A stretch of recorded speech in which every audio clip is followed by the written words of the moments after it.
not going to dictate what goes on here. No, the You are in Constitution. the town limits. I'm telling you something. You can listen to me now. This is the Constitution. You are not going to dictate what goes on here. No, the You are in Constitution. the town limits. I'm telling you something. You can listen to me now. This is the Constitution. You are on. Chief Schneider, greetings. Hope you're doing well and enjoying the season.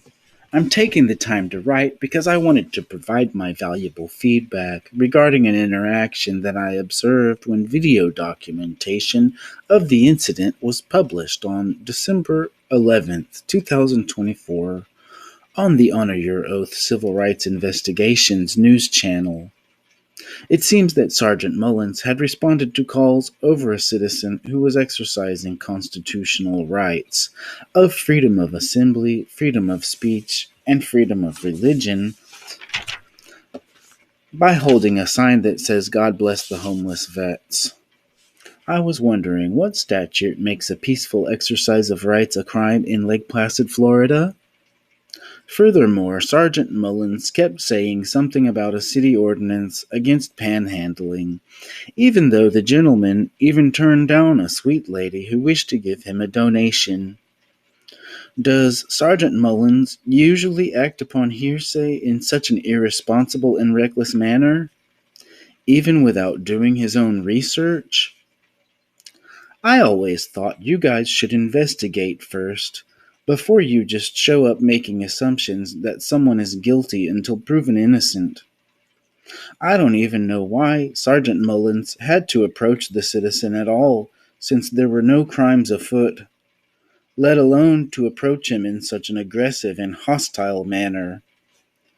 Could you please make sure that Sergeant Mullins gets retrained on the fact that he doesn't have authority to boss people around unless they have committed a crime?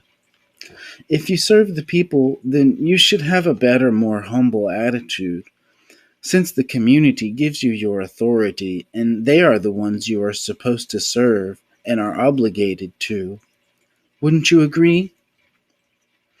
With the poor attitude I saw exhibited by Sergeant Mullins in the way he spoke to a citizen peacefully exercising constitutionally protected rights, one would think that even a janitor could serve the community more effectively and with more humility.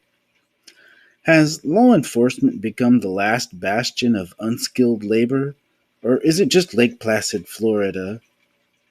You really must consider how his foolhardy actions reflect upon the department and yourself in the lack of training he has received under your leadership. Why have you overlooked his training? His approach is not a good look. I hope you're as embarrassed for the department as I am. I did think he did something commendable after he had a phone conversation. Then he just shut his mouth,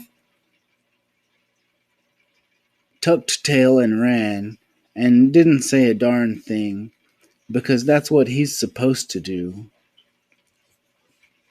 He did a really great job at doing that after his phone conversation. You should issue a special commemorative challenge coin as a tribute to Sergeant Mullins' epic walk of shame, because he couldn't do anything after coming out there and acting all tough.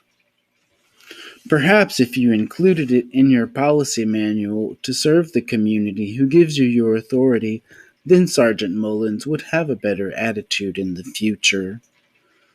You should really take it seriously and train him better, because the kind of attitude he displayed is uncalled for and highly inappropriate for anyone wearing that uniform.